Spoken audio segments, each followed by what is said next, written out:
Tiger Raja Singh एकमात्र ऐसा हिंदूवादी नेता है, जब रामनवमी को वो रैली लेके निकलता है भगवान श्री राम की, जो वो प्रतिमा के साथ चलता है, लाखों लाख की भीड़ रहती है, मस्जिदों को ढक दिया जाता है, वहाँ का होम मिनिस्टर, स्टेट गवर्नमेंट पूरी एक बैठक करती है।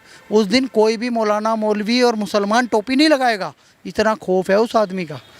इस बंदे ने भाग्यनगर नाम रखने की बात करी, और अभी पिछले दिनों तेलंगाना में स्टैचू ऑफ इक्वालिटी बना है रामानुजाचार्य का।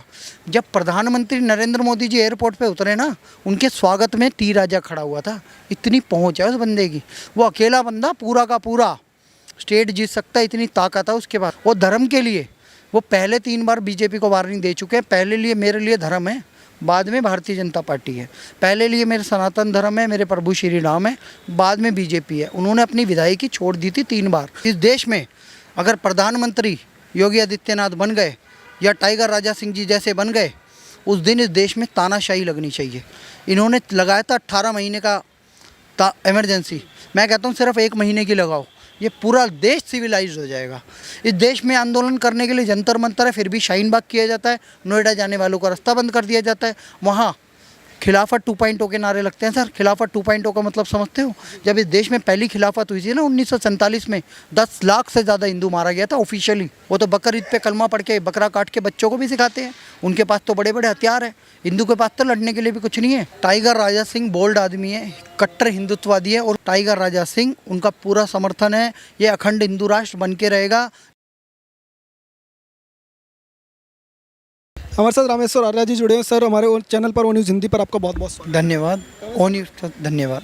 रामेश्वर आर्या जी, बताइएगा कि जिस तरीके से नारे वहाँ पर लगाए जा रहे हैं, सरतन से जुदा की बात कही जा रही है, क्या उन लोगों के ऊपर कार्रवाई जो है वैसे ही ज़रूरी नहीं जैसे टी राजा सिंह के ऊपर की गई? सर, ये धारा 307 लगनी चाहिए, अपना अटेम्प्ट टू मर्डर केस। क्यों? क्योंकि ये सर तन से जुदा, मतलब मैं खड़ा हूँ, मेरा ये तन है, ये सर है, इसको काट दिया, सर तन से जुदा। कुछ लोगों को उर्दू नहीं समझ आती, तो मैं समझा रहा हूँ ओ न्यूज़ के माध्यम से। कन्हैया कुमार एक टेलर, भारत का अंतिम व्यक्ति, उस व्यक्ति को इन्होंने रडार पे लिया। उसके बेटे से एक स्टेटस अपलोड हुआ था, आई सपोर्ट नुपुर शर्मा। उस व्यक्ति की दुकान पे पहुँचे मुस्लिम लोग और धमकी दी कि हम तुझे मार देंगे। वो बंदा पुलिस कंप्लेन करने गया, क्योंकि वहाँ कांग्रेस की सरकार है राजस्थान में। पुलिस ने उस पर ही मुकदमा दर्ज कर लिया। उस बंदे को सिक्योरिटी उपलब्ध नहीं कराई। 2014 से स्लीपर सेल इस देश में रह रहे थे मोहम्मद रियाज और गौस मोहम्मद। ये 2014 से ट्रेनिंग लेके भारत में रह रहे थे, और उन्हें बीजेपी में घुसपैठ करने को भी कहा गया था। उस व्यक्ति ने जब उसकी गर्दन काटी तो 17 तारीख को, 3 जुलाई की बात है जब गर्दन काटी, और 17 जून को वो वीडियो बना चुका था कि अब हम गर्दन काटेंगे किसकी? नुपुर शर्मा की। अगर नुपुर शर्मा की नहीं काट पाए तो जिसकी भी काटेंगे, तो वीडियो तो डल गई। उसमें उन्होंने कहा, ए नरेंद्र मोदी, लड़ाई तुमने शुरू करी है, ख़त्म हम करेंगे। सर, ये चैलेंज पता है किसको है? पूरे भारत को है।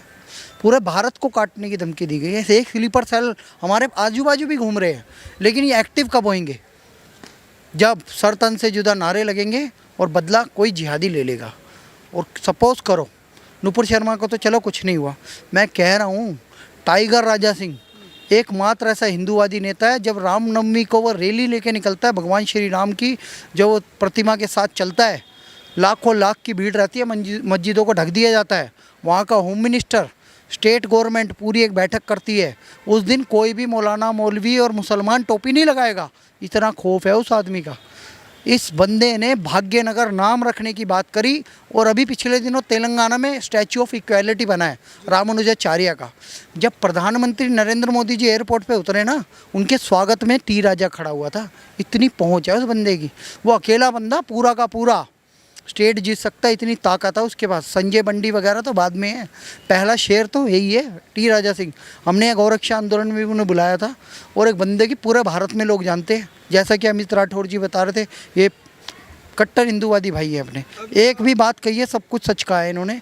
अब तैयारी हिंदू राष्ट्र की है, वो धर्म के लिए वो पहले 3 बार बीजेपी को वार्निंग दे चुके हैं। पहले लिए मेरे लिए धर्म है, बाद में भारतीय जनता पार्टी है।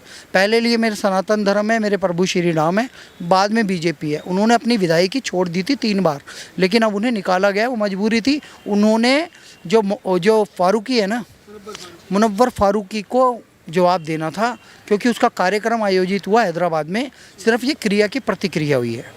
अब आपसे ये जानना चाहता हूँ कि आप कह रहे हैं कि जिस तरीके का उनका भाग्यनगर के अंदर उन्होंने हिंदुओं को एकजुट किया, समृद्ध करने के लिए काम भी कर रहे थे, तो क्या उनके महल में घुसना और ये करना क्या पॉसिबल है? जिस तरीके से धमकी दे रहे हैं कि उनके महल में घुस जाऊंगा, अंगार में बदल दूंगा, ये कर दूंगा कांग्रेस नेता, ये सिर्फ हवाबाजी है या वाकई में इनके बस की है ऐसा कुछ? सर, विधायक का एक एरिया होता है, उस एरिया का नाम है गोशा महल।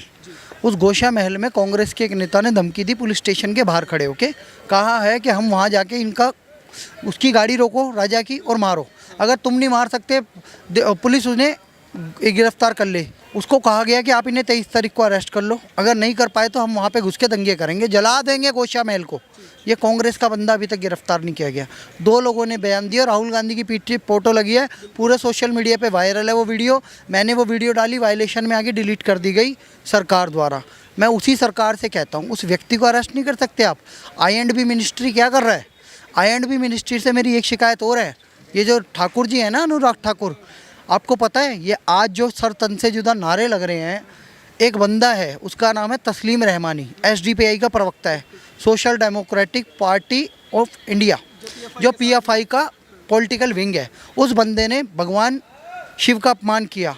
जो काशी में जो काशी विश्वनाथ है, वहाँ पे ज्ञानवापी मंदिर में जो शिवलिंग मिलवाए विश्वेश्वर महादेव का, उसका अपमान किया शिवलिंग का। तब उस लड़की ने प्रतिक्रिया में कहा, तस्लीम रहमानी तुम मेरे शिवलिंग का अपमान करो, मेरे महादेव का अपमान मत करो, मैं प्रतिक्रिया दे दूंगी। फिर उसने प्रतिक्रिया दे दी। जाकिर नायक ने यही बात बोली थी जो नुपुर शर्मा ने बोली, और वही बात बोली टाइगर राजा ने, पर टाइगर राजा ने इनडायरेक्टली बोली। तब भी कोई कार्रवाई नहीं, उन पे कार्रवाई नहीं, लेकिन इनके लिए सर तन से जुदा नारे। सर, सर तन से जुदा नारा अलोकतांत्रिक है, असंवैधानिक है। भारत का सुप्रीम कोर्ट कहाँ सो रहा है? ऐसे जो भड़काऊ भाषण चलते हैं उन पे सुओ मोटो ले। इस देश में आंदोलन करने के लिए जंतर मंतर है, फिर भी शाहीन बाग किया जाता है, नोएडा जाने वालों का रास्ता बंद कर दिया जाता है। वहाँ खिलाफत 2.0 के नारे लगते हैं। सर, खिलाफत 2.0 का मतलब समझते हो? जब इस देश में पहली खिलाफत हुई थी ना 1947 में, 10 लाख से ज़्यादा हिंदू मारा गया था ऑफिशियली। और ये खिलाफत 2.0 करेंगे तो पता नहीं कितने हिंदुओं को काट देंगे, क्योंकि हिंदुओं के पास तो हथियार है ही नहीं। वो तो बकर ईद पे कलमा पढ़ के बकरा काट के बच्चों को भी सिखाते हैं, उनके पास तो बड़े बड़े हथियार है। हिंदू के पास तो लड़ने के लिए भी कुछ नहीं है। यहाँ तो कोई भी किसी को मार जाता है, गौस मोहम्मद मार जाता है, कन्हैया लाल को, सर तन से जुदा नारे लगते हैं। फ्राइडे को ये एकत्रित होते हैं, फ्राइडे की नमाज के बाद कभी ये कानपुर में दंगे कर देते हैं, कभी रायपुर में कर देते हैं, कभी वेस्ट बंगाल में कर देते हैं। तो सर, हमें रोक लगानी पड़ेगी। हमें नहीं, हमें तो जागरूक होना ही है। सुप्रीम कोर्ट जो सर्वे सर्वा है, जो लोकतांत्रिक देश में सबसे सर्वोच्च एक वो है, पदवी है उनकी, जो सरकार को भी होल्ड करता है, उनको सुओ मोटो लेना पड़ेगा। टी राजा सिंह ने जेल में जाने से पहले ही ये लगभग उनको पता लग गया था कि मेरे खिलाफ ये साजिश रची जा रही है और मैं जेल में जाऊंगा। उन्होंने एक मैसेज दिया और कहा कि अखंड हिंदू राष्ट्र के लिए जो हम काम कर रहे थे वो आगे जो है वो जारी रहेगा और भारत को अखंड बनाने के लिए हम जारी रहेंगे, मैं वापस आऊँगा। क्या कहेंगे? सर, उस व्यक्ति ने अखंड हिंदू राष्ट्र की जो बात कही है, मैं पूरा समर्थन करता हूँ। टाइगर राजा सिंह बोल्ड आदमी है, कट्टर हिंदुत्ववादी है, और उस भाई का पूरा समर्थन है। हम नुपुर शर्मा बहन को भी समर्थन करते थे, भाई टाइगर राजा सिंह जी को भी समर्थन करते हैं। ठीक है, हमारी भाग्यनगर के जो विधायक हैं टाइगर राजा सिंह, उनका पूरा समर्थन है। ये अखंड हिंदू राष्ट्र बन के रहेगा, जैसा कि अमित राठौड़ जी ने भी कहा है, जो हिंदू राष्ट्र सेना चला रहे हैं। इन्होंने क्या कहा है कि भारत के हिंदुओं को, जो हिंदू राष्ट्र की अवधारणा रखते हैं, अंदर दिल में रखते हैं कि भाई जय श्री भगवान श्री राम, महादेव और श्री कृष्ण हमारे पूर्वज हैं और हम उनकी संतान हैं, अगर उनके नाम से आप पूजा कर रहे हो तो घर के बाहर लिखो भारत हिंदू राष्ट्र है। सिर्फ एक इंदिरा गांधी की तानाशाही की वजह से सेकुलर वर्ड जोड़ा गया है। भारत के प्रेम्बल में कहीं भी सेकुलर वर्ड नहीं था। जब ये देश आज़ाद हुआ 1950, 26 जनवरी 1950 को इस देश का संविधान बना है, और पहली प्रतिमा में कहीं भी नहीं लिखा कि भारत सेकुलर है। भारत सेकुलर नहीं है। मैं कहता हूँ इस देश में अगर प्रधानमंत्री योगी आदित्यनाथ बन गए या टाइगर राजा सिंह जी जैसे बन गए, उस दिन इस देश में तानाशाही लगनी चाहिए। इन्होंने लगाया था 18 महीने का इमरजेंसी, मैं कहता हूँ सिर्फ 1 महीने की लगाओ, ये पूरा देश सिविलाइज हो जाएगा।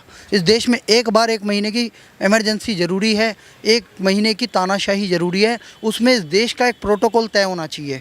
जैसे हमारा संविधान बहुत बड़ा है, बहुत आर्टिकल है, उसमें 110 से ज़्यादा तो अमेंडमेंट हो चुके हैं, पर यहाँ पे सुधार की बात नहीं होती। 31, सिर्फ 31 अमेरिका का संविधान देखोगे सिर्फ 31 आर्टिकल हैं, चाइना का देखोगे कुछ 10 भी नहीं है सर, और हमारे यहाँ सैकड़ों हैं, सैकड़ों।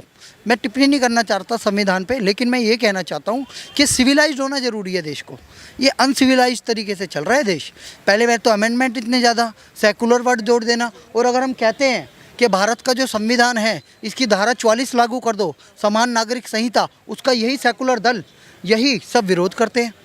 नहीं करना है, हमें संविधान के तहत ही भारत को हिंदू राष्ट्र घोषित करवाना है। उसमें से ये सेकुलर वर्ड निकाल के भारत के संविधान में हिंदू राष्ट्र हम डलवाएंगे।